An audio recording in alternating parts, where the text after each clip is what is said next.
Shut up and sit down.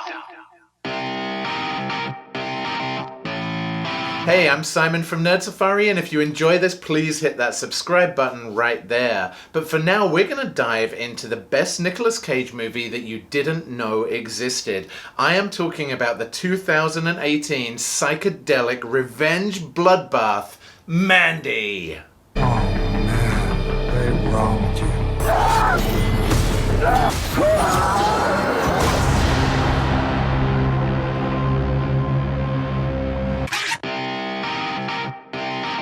So let me be honest with you up front, this movie is not for everybody. It's got extreme language, it's got highly disturbing scenes, it's got nudity, it's got drugs, it's got gallons and gallons of blood and gore. So if any of those things disturb you, keep on moving. This movie is not for you.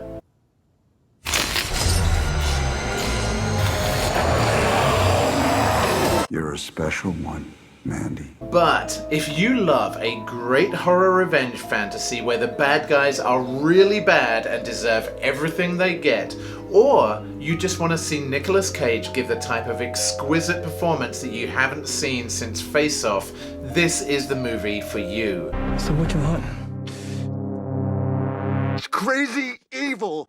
Now, it is really difficult to tell you anything about Mandy without dropping massive spoilers, but I'm going to do my best, okay? So suffice to say, the writers spend the first hour introducing us to Nicolas Cage's character Red and his happy, serene life before breaking him in the most spectacular way and sending him on a drug-fueled journey of vengeance against a biker gang of demons and a cult leader.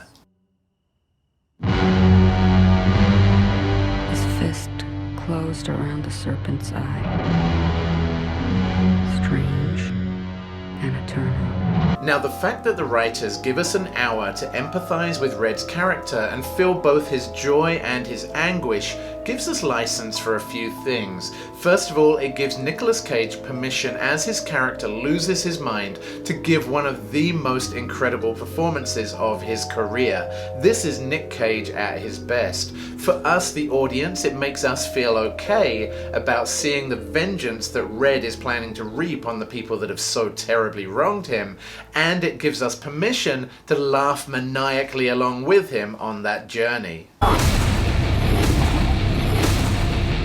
The cosmic darkness. There's a scene almost exactly at the midpoint of this movie as we transition from this character development and depth into the madness of the second half of the movie, where Red's mind is broken, he walks back into his house, and on the TV is a macaroni and cheese ad from the 1980s with a weird puppet that looks like it's just dropped straight out of Gremlins or E.T. Now, I love two things about that scene. Firstly, it's so ridiculous that it gives us permission to laugh. And this movie can get pretty intense at times, and that permission to laugh is pretty important. It feels like a great relief. And second, it reinforces the feeling that despite the fact that your world could be burning down around you, you could be in the darkest place in your life, the universe just keeps on ticking. The trivialities of day-to-day life just carry on regardless. They're not even aware of your pain, they don't care about it at all. And what that does for Red, the main character,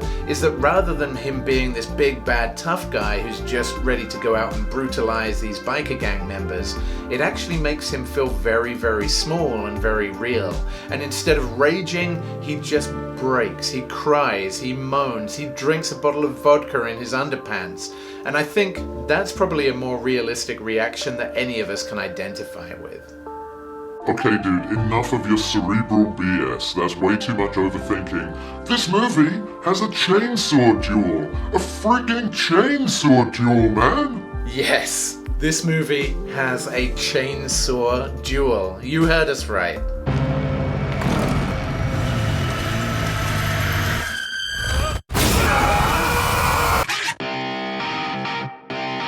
Now, I mentioned earlier on about the macaroni and cheese ad called Cheddar Goblin. Well, that was actually directed by Casper Kelly, a famous director who you might remember from the 2014 Adult Swim short, Too Many Cooks. You might have spotted in this movie several intentional similarities between Jeremiah Sands, the cult leader, and Charles Manson. Firstly, they're both failed musicians who take it very, very personally when somebody insults their musicianship. Secondly, they both refer to their victims as pigs. And thirdly, they do a lot of psychedelic drugs before indulging in acts of violence. I too am a special one. Let us be so very special together. Talking of Jeremiah Sands, there's a scene in the movie where he tries to seduce one of the main characters, and there's a song playing in the background called Amulet of the Weeping Maze.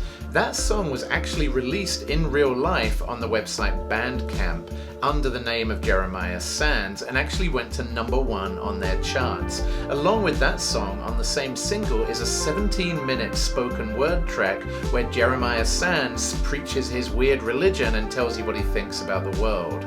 Creepy. You may be wondering where Nicolas Cage's crazy performance in this movie comes from, and I think I have the answer for you. Just before shooting, sadly, Nicolas Cage's 14-year marriage to Alice Kim suddenly came to an end, and he said, "I didn't see it coming, it came out of nowhere, and I had to put those feelings somewhere, so I poured them into my performance." And man, does it show. Now, I just cannot get enough of that Cheddar Goblin mac and cheese, and apparently I'm not the only one. Keep an eye out when Red goes to retrieve his bow from Carruthers' trailer. You can see a bunch of Cheddar Goblin mac and cheese up on the shelf. Now, do we have any fellow heavy metal fans watching this? Grey Man, I know you are. Well, first of all, the weapon that Red forges, his giant crazy axe, is actually a homage to the band Celtic Frost's famous logo.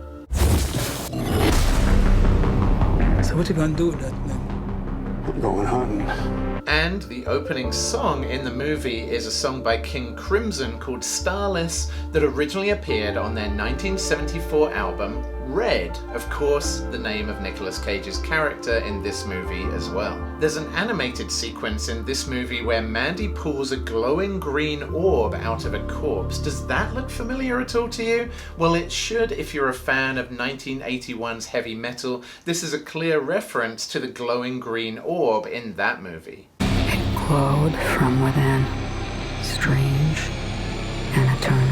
I think most of us are aware that Nick Cage is a huge comics fan to the point where he even took his last name from Marvel Comics' Luke Cage. And in this movie, Red is no different. He jokes that his favorite planet is Galactus, and of course he's referring to the villainous evil Planet Eater from Marvel Comics.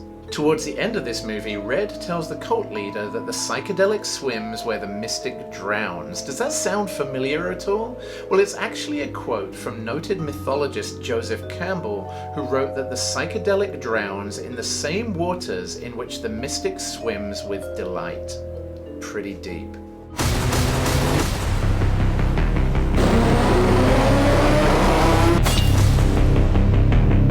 You think you're so in love?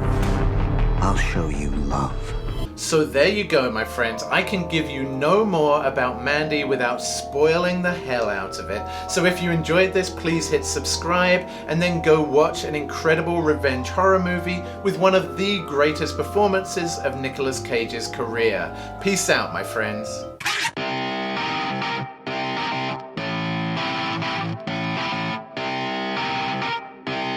Shut up and sit down.